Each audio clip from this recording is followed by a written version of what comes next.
Mike, sorry about that, our delay as usual. This is our first connection of the season, and our unit that we normally connect with, our single unit, the board did something to our, you know how you have your gateway, the people who take care of everything? Yes.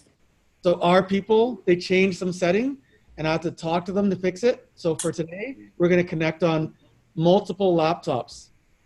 Okay, that's fine, because we got multiple laptops here too, so we're not doing much differently, so. Okay. So we're doing something a little bit different this time around. So do you want to just run it and organize it and tell us what we need to do and do that whole Yeah, that would be great. Appreciate it once again, Clayton. It's always been wonderful doing stuff with the Peel School Board. I have two people here that want to speak. We're thinking about today, without realizing today is one of the holiest days in the Jewish calendar. It's Rosh Hashanah. And we were going to have a guest speaker that came in, and he was our educational commissioner for genocide education in the state of Texas, but he's going to practice his religion today, so today would not have been a good day. But today is the feast day or celebration of St. Gregory, the Illuminator of Armenia. In 301, he converted the king of Armenia, and 400,000 people became Christians.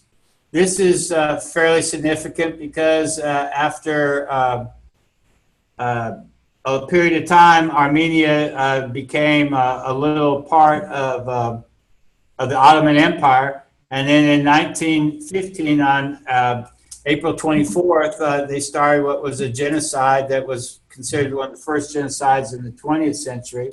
And we're going to talk a little bit about genocide education today. We're prepared with two speeches, and then we'll hear from you guys, and then we'll make a talk about it, and then find out what you'd like to do for the regular debates. Okay? We have one that's about genocide education, and it'll be given by Vanessa here. And then we have one that's actually part of a moot court and it'll be introduced by Emma. Okay? So Vanessa, go ahead. Speak louder. Hi, I'm Vanessa. Speak louder. Speak louder? Yes. Go ahead. Okay. Do I just start? Yes. Why do we need genocide education in our school? Vanessa? Can you hear us? Yeah. Can you just pause for one moment? Yes. Okay. We're just going to try to connect a louder speaker. Oh.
You to her, and that way we'll make sure we get everything done.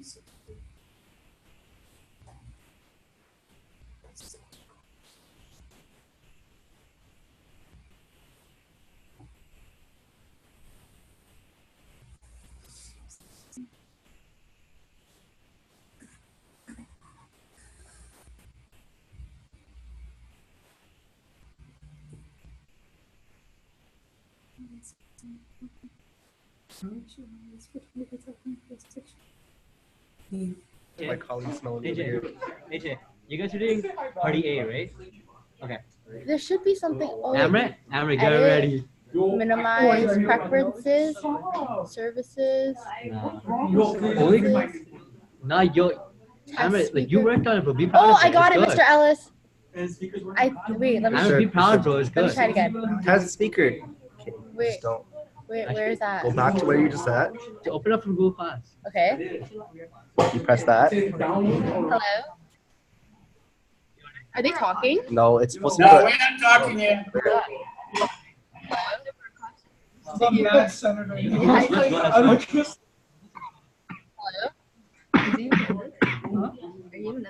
Amber, did you find it? Confused.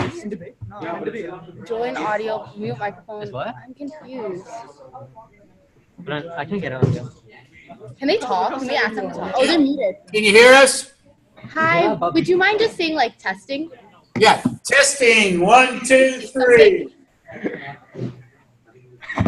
Okay. It says it's connected. Okay, so we're not using this. No? Okay. Well, you can't connect, and you can't. Well, it says connected here now because I found this.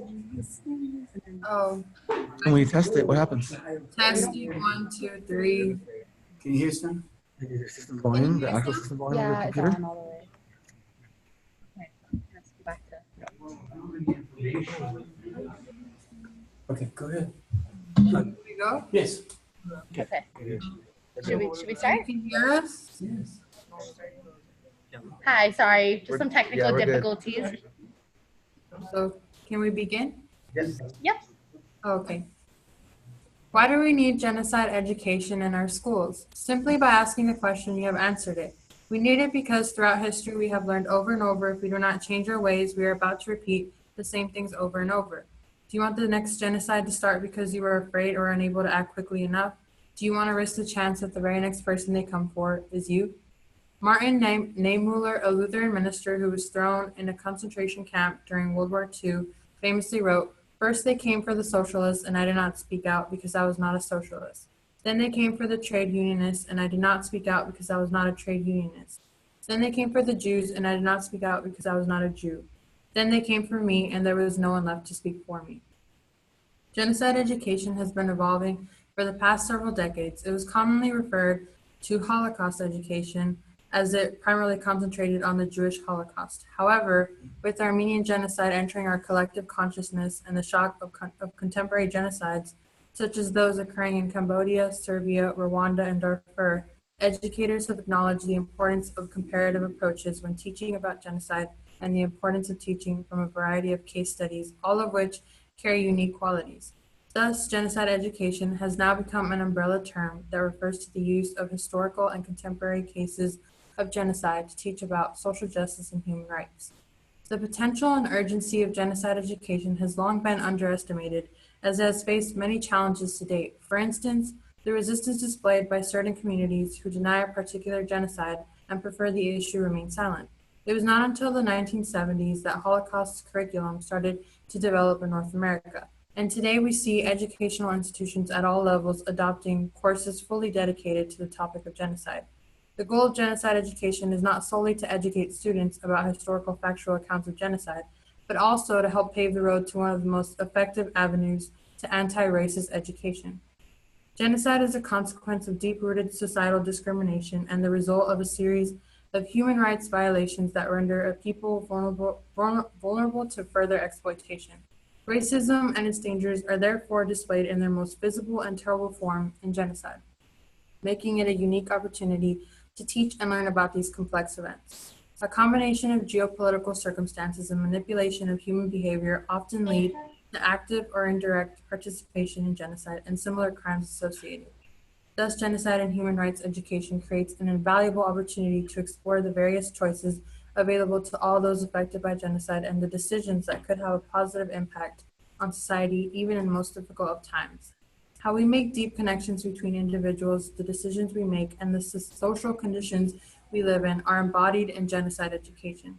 Genocide education also opens possibilities for empathetic forms of education to shift the barriers between societies where the concept of the other is frequently raised and reinforced in harmful and destructive ways. The legacies of the Armenian genocide continue to have a tremendous impact on generations subsequent to those who physically experienced it. The very fact that genocide transcends time and space of the event and continues to affect people a century later has encouraged me to further research the opportunities genocide education creates.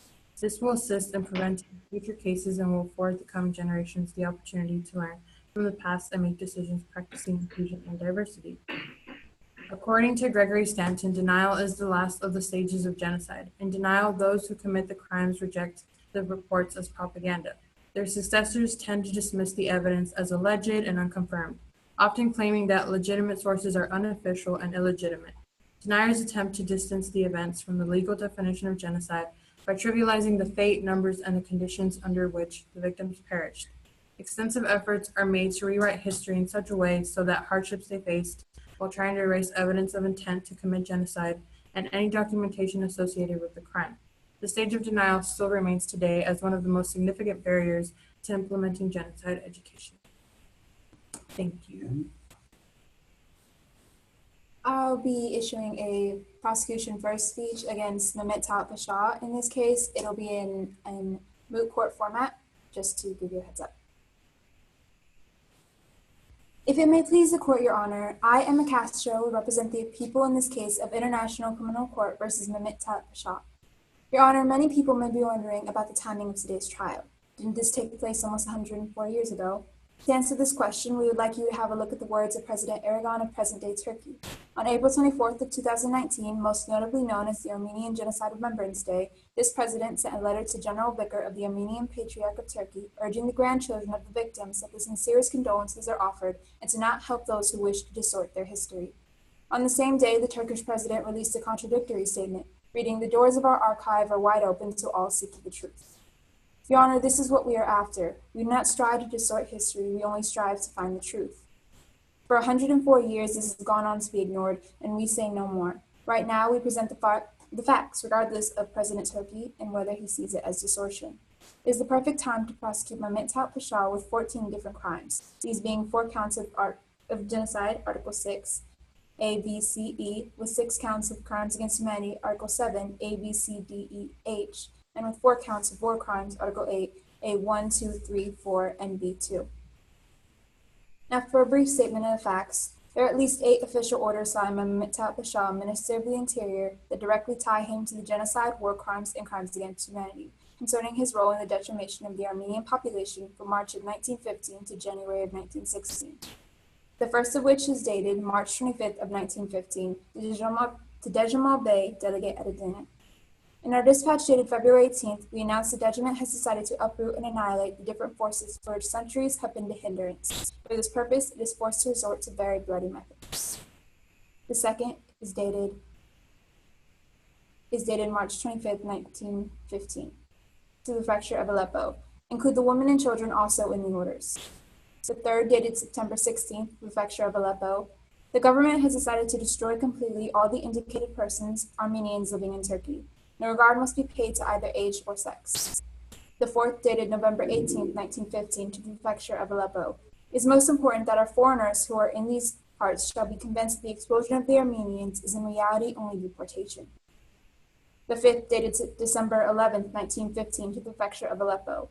Armenian journals are acquiring photographs and letters which depict tragic events, and they give these to the American consul at Aleppo. Dangerous people of this kind must be arrested and suppressed.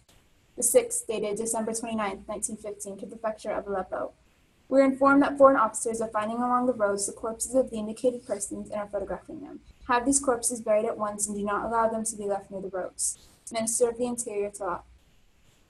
The seventh, dated January 15th, 1916, to the government of Aleppo. The government will view the feeding of such children or any effort to prolong their lives as an act completely opposite to its purpose, since it regards the survival of these children as detrimental. Signed, the Minister of the Interior, Talat. And the eighth and final, dated 1916, from the Minister of the Interior to the Governor of Aleppo. Only those orphans who cannot remember the terrors to which their parents have been subjected must be collected and kept. Send the rest away with the caravans. Signed by the Minister of the Interior, Talat. Now, there are 2 identified documented conversations that directly deal with the Armenian genocide. First, a personal conversation with Dr. Mortman of the German embassy in June of 1915, wherein Mehmet Talib Pasha said, that Turkey is taking advantage of the war in order to thoroughly liquidate its internal foes, i.e. the indigenous Christians, without being thereby disturbed by foreign intervention. The second was in 1918 after the German ambassador persistently brought up the Armenian question. So that said, with a smile, what on earth do you want? The question is settled and there are no more Armenians. And the arguments presented by I today will be Mehmet Talat Pasha is guilty of 4 counts of genocide according to Article 6 of A, killing members of this group, B, causing serious bodily or mental harm to members of this group, C, deliberately inflicting on this group conditions of life calculated to bring about its physical destruction in whole or in part, and E, forcibly transferring children of this group to another group. I'll first address the charge of genocide under the Rome Statute of Article 6A, killing members of this group, in this case being the Armenians, as evidence can be found in the following documents and statements. The first document is dated September 16th for the prefecture of Aleppo. You have already been advised that the government has decided to destroy and completely all the indicated persons living in Turkey. Their existence must come to an end, however tragic the means may be, and no regard must be paid to either age or sex.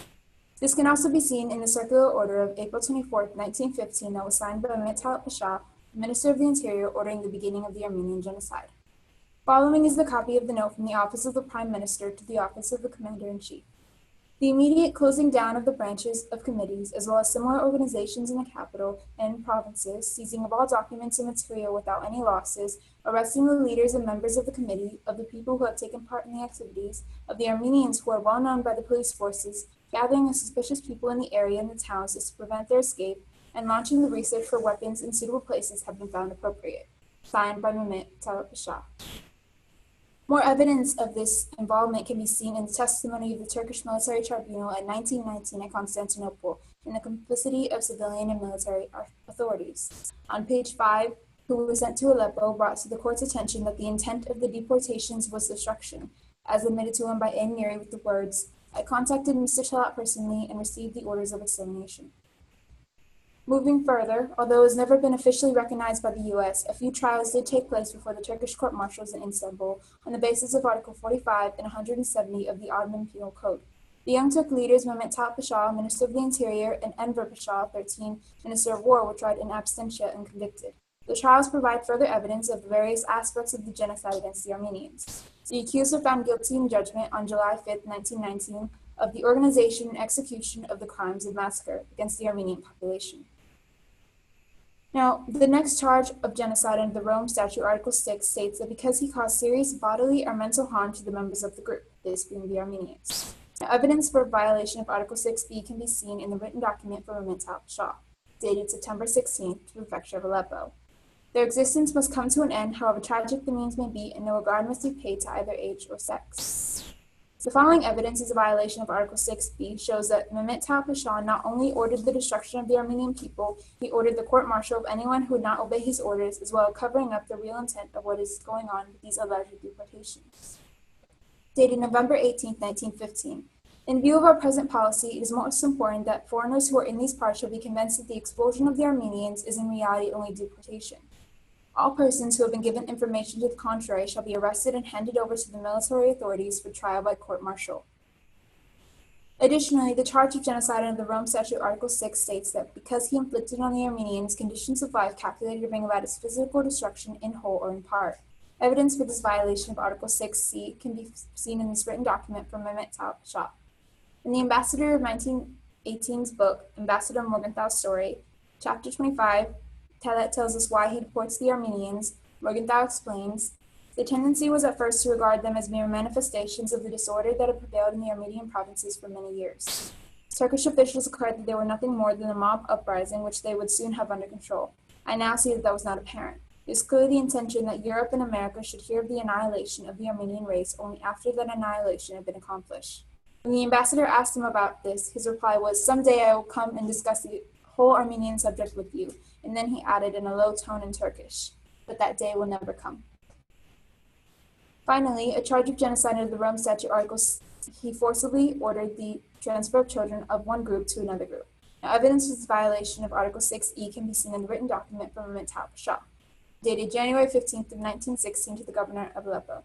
It regards the survival of these children as detrimental. I recommend the orphanages not to receive such children, and no attempts are to be made to establish special orphanages for them. dated September 16, 1916, to the Minister of the Interior, to the Governor of Aleppo. Only the orphans who do not remember the terrors must be collected and kept, send the rest away with the caravan. Let's also take a look at Mehmet Talat Pasha's own comments on the subject. Turkey is taking advantage of the war in order to thoroughly liquidate its internal foes, i.e. the indigenous Christians, without thereby being disturbed by foreign intervention. This is said in a conversation with Dr. Mortman at the German embassy in June 1915, quoted in The Evil 100 by Martin Gilman. We need to tranquilize our neighbors. State officials sought to remain in ignorance. Let the Armenians wait. Opportunities will certainly come our way too. Turkey belongs only to the Turks, quoted in Blood and Soil, A World History of Genocide and Extermination by Ben Kierman. It is because of this evidence that Your Honor must find Mehmet Talat Pasha guilty of Article 6 of A, killing members of the group, B, causing serious bodily or mental harm to the members of the group, C, deliberately inflicting on the group conditions of life calculated to bring about its physical destruction in whole or in part, and E, forcibly transferring children of the group to another group. Here are arguments and uphold justice here today. I'll now pass the podium to my partner who will explain the other charges. In a moot court, we would allow my partner to address the second point of error. If you have anything to present, this would be the time. All right, thank you for that. Okay, just before we present, I just wanted to say a quick thank you for everyone joining us this afternoon. And I just want to do some introductions and then talk about the format of our speeches. So I'm Ishan. I'm Tabby. I'm Lorna. I'm Melanie. And we're the executive team of the International Debate Club this year. And yeah, special thanks to you guys for joining us today and for presenting everything. But the format of our speeches will be as follows. We'll have Party A discuss background information on genocide education in Canada. We'll have Party B talk about ways to improve, and we'll have Party C reflect on the future. Okay, and then with that being said, we'll be passing the mic on to Party A with AJ Paul.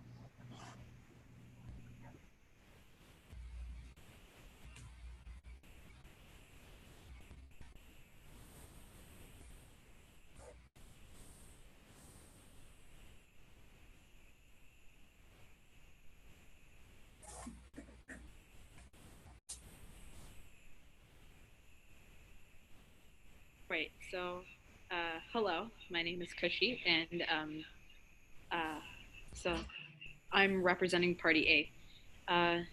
So the Canadian curriculum is constantly changing and striving for improvement over the years. Genocide education has arguably become more of a priority, though it still has room to improve. The topic is still considered to be sensitive, and due to that, it is not introduced until high school. The grade 10 Canadian history curriculum is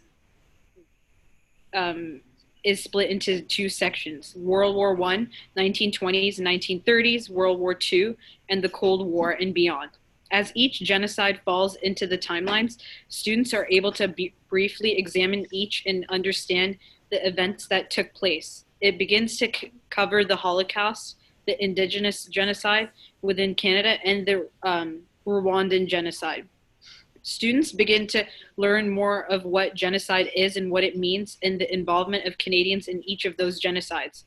Since the grade 10 history curriculum solely focuses on Canadian involvement within that time, it means that it does not branch out any further. If teachers want to further educate their students onto other genocides, they must make their own time for it and have their own resources, as it is not included in the curriculum and resources are limited. Canada as a country recognizes that there are other genocides that occur, and they aim to spread awareness of them. In order to reach the goal, the House of Commons has chosen to make the April the Genocide Remembrance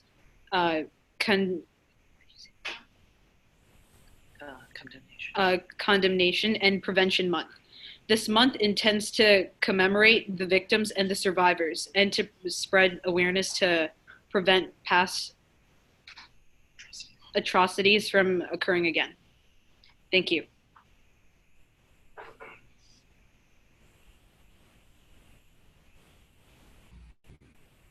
Okay, now we'll be moving on to Party B that will discuss how exactly we plan to improve education, genocide education in Canada.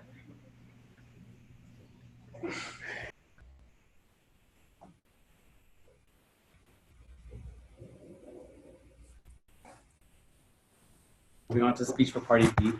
So, children are our future is a phrase we often use with very little. Okay. Children are our future is a phrase we often use with very little understanding. We use this phrase with little understanding because history is a crucial part of an individual's life as we learn and grow from previous mistakes.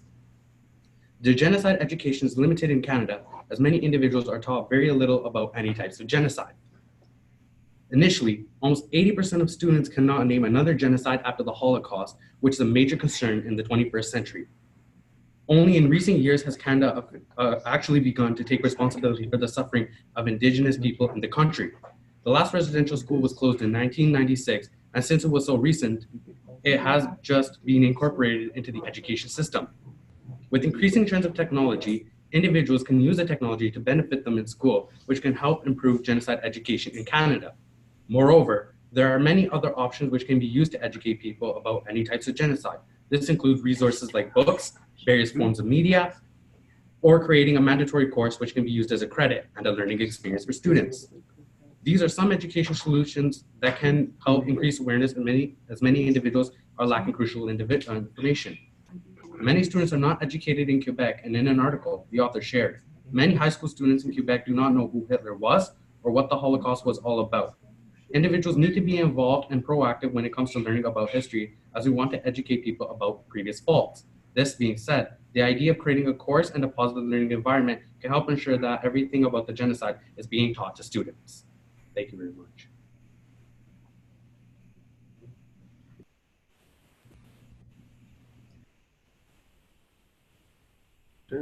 We will now be moving on to Party C. Okay. So while the current Canadian curriculum educates students on various genocides that have occurred in history, it's done at only a surface level with vague details that leave out crucial intricacies and effects of genocide throughout the world. The curriculum of most Canadian high schools only glosses over major genocides such as the Rwanda genocide and the Holocaust, without considering any other prominent global genocidal events such as the Armenian genocide, the Cambodian genocide, and the Bosnian genocide. Heidi Berger, the head of the Foundation of Genocide Education, is concerned about the fact that young people aren't sufficiently exposed to the history of genocides and therefore seeks to bring more awareness to genocide education this fall by partnering with Quebec high schools. Heidi Berger is a daughter of Holocaust survivors who lived through the Second World War and she was educated early about the horrors that her mother experienced during the genocide of the Jews. Heidi conducted some research and was shocked to find that only a small percent of young people were aware of genocides, and she worries about the consequences it will have on young students who might not understand where hate and tolerance can lead in the future. Therefore, Heidi wants to offer a selection of high schools a teaching guide about genocides to sensitize students. This guide is composed of a series of case studies that explain the major genocides of the 20th century, including the horrors that took place in Germany, Poland, Armenia, and Rwanda. Her goal is to have one guidebook in every public and private high school across the province by 2020. The importance, says Heidi, is that students develop critical thinking so they understand intolerance and hate.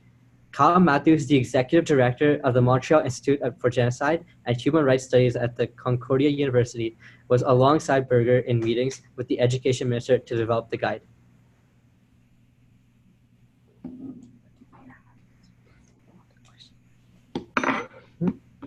Okay, so now we'll be entering our question period with you guys. If you have any questions for us, I think it'd be best if you guys started.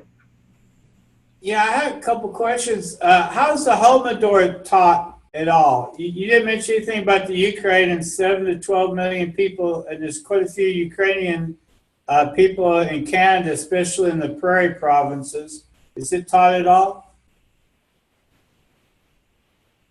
1932, 33, Stalin killing between 7 and 12 million. So that's all we have for our speeches. So we will now be moving on to the questioning period. So if you guys want to start, do you have any questions about any of the speeches or anything that we said? Or anything about our curriculum or what we learned in high school or elementary school? Can you hear us? I think you're muted. Oh, okay. Okay. Oh, right here. This one. No, it should be okay. Oh. Can you hear us now? Yeah, we can hear you. Okay. A question was asked off screen. That's confusion. We were asking about the Ukrainian Holocaust that took place. Yeah. A lot of more. Yeah, the Holodomor, from 32, 33, 7 to 12 million Ukrainians passed away through Russian policies on food with Stalin. I was just wondering, because there's so many Ukrainian Canadians, it's not taught much there. It really isn't. Like, Stalin and his atrocities are slightly glossed over in the World War II unit of our history course in the 10th grade, but we don't actually delve into what he did specifically to the people he was ruling over, or that the USSR was ruling over. Wow. This is more so on like genocide from the Holocaust and like the Rwandan genocide. Nothing really outside of that. It's mostly emphasized on those two major events. Do you personally think that like those should be the main focuses, or do you think there should be more branches in that education? I think there should be more branches. Like, as Mike said, Canada has a high population of Ukrainian Canadians, and I think it's important that these students or the younger generations grow up learning more about history and what happened in their culture and how it's made a change on the country today even.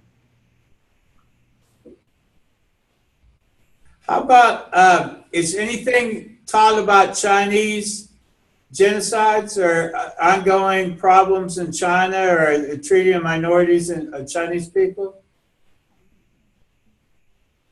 In World War II, they do talk about the Cold War that occurs in Vietnam. There were genocides that occurred, but also, again, they just gloss over it in the curriculum. Wow. But yeah, I can, Ishan, I can kind of talk on that if you want. Can you hear me? Yes. So, my friend here, AJ Paul, he pointed out that the rape of Nanking in Chinese culture, we talk about it in our World War II unit in Grade 10 history, but once again, just like Stalin's Holocaust or Stalin's Purge, whatever you want to call it, it is glossed over, and it's a very short unit that's quickly covered in, like, I would say 30 to 45 minutes. It's not at all covered in depth. The effects it might have on the culture, on the people, it's just a statistic. It's just a number. We don't go in depth and detail and realize what this had as an impact. So that's something that's kind of interesting. Now, I have a question. Isn't multicultural education very important in Canada?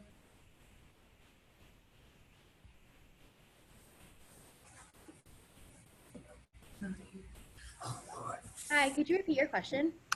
Yeah. Is multicultural education important in Canada? We go over it a lot. They do try to emphasize a lot of multiculturalism in our curriculum, like whether it be from the historical standpoint or just generalized like inclusiveness. But in terms of the genocides, they don't really like focus on the genocides of other cultures that aren't like the Holocaust or the Rwandan genocide. Like, as previously mentioned, it's kind of just graced upon lately. It's just mentioned, and then they were kind of just more focused on the other two main genocides that occurred.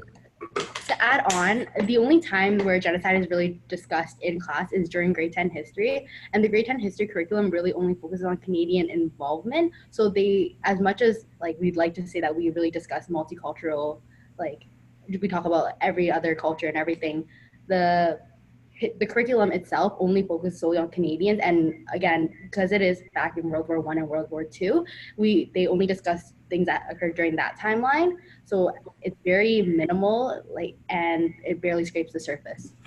Also, though, in terms of our early curriculum, so pre-high school, we do learn a lot about the First Nations people and the injustices that were done when colonizers came here during that time. I can't speak for every elementary school, of course, but my elementary school personally did cover it, and I'm pretty sure it is part of the curriculum to learn about them. But even going into high school, we learn more about residential schools and how their culture was tried to, or they attempted to wipe their culture out off the map almost, right? But that leads into a question I actually had for you guys is that does your curriculum covered any genocide in your country, like to the First Nations people or I anything mean, of that sort? we talk about Native Americans, but we don't talk about how it was a genocide. Like, they don't name it as a genocide. They just say that they were moved around and a lot of Native Americans lost their lives because of diseases and stuff like that. It's Grace as well. Yeah, Like, it's kind of weird that now every state has their own board of education, and I think they have approved certain ones. Now, Texas was last fall approved the teaching of the Armenian genocide, but we're still way far behind as far as teaching much anything, and it's only going to be in a world history class. And it's only going to be done for a period of a very short period of time. So, like you were saying, like the Rape of Nine King, maybe 35, 40 minutes during a class is all you would touch upon. Not the fact that 90% of the Native Americans died after the people came here or anything to that effect.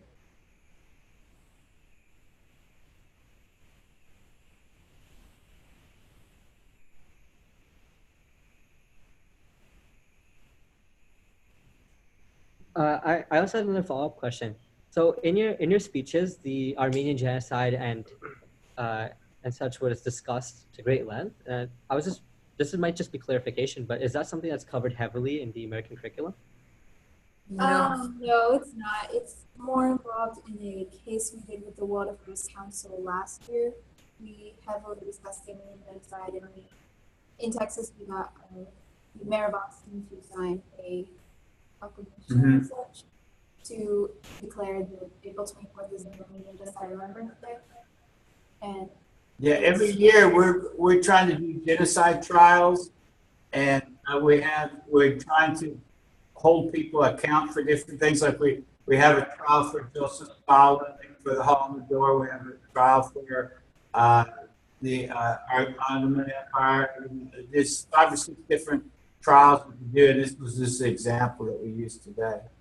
If it weren't for this class, I really wouldn't know much about Armenian genocide, or really any other genocides besides the Holocaust and kind of the Rwandan genocide. But we learned about that like middle school, I feel. middle school. Because I don't.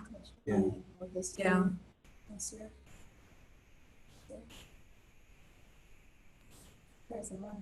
Do you believe that genocide education in America needs some sort of reform? Oh, Definitely. Yeah. I think you can make a case that all education needs a reform. I mean, they teach the Native American like genocide. They don't teach it as a genocide. They really just like brush over it, and they only talk about the white people that came and all the people that came after them, and then like it doesn't really talk about how like what they went through. It just talks about one side of it. It doesn't really go into their side of anything.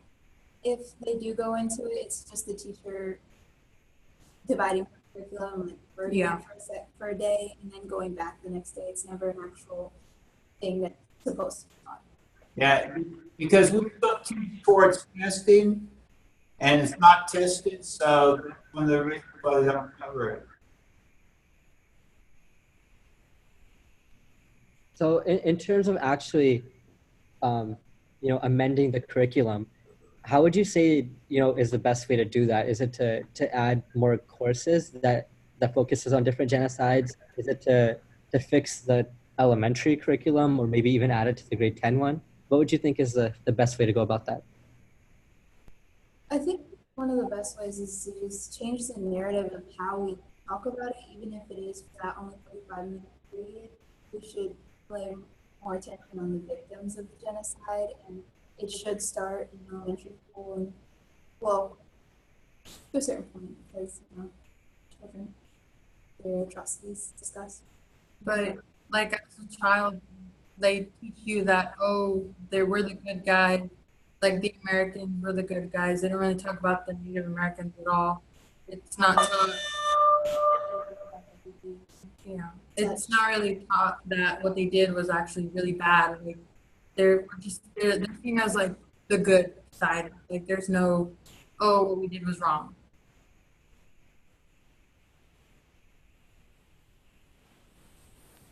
Are there any like specific genocides like in mind that you guys would be considering like if you were to add onto the curriculum, or is it kind of more just a broad like understanding that these types of different things happen and so forth? I would say the genocides that impacted the cultures of the people heavily would be a good jumping off point, and the ones that affected the economies of the nation they were in. It's just, they're really generalized right now. So There's an interesting point you may bring up. There's the Circassian genocide that took place after the Crimean War. And one of the results is Boris Johnson's family ends up going to England. Well, actually, they're from the Ukraine area. They moved to Turkey. His family marries an English person, and Boris ends up growing up in England, and he becomes the Prime Minister of England.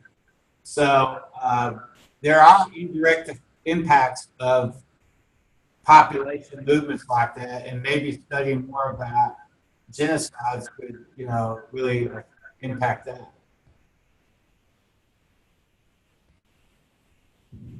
So one thing that Canadian curriculum and American curriculum seems to have in common is that we both seem to study the Holocaust and the Rwandan genocide in a lot of depth. Why do you think that we study those two specific genocides more than any other?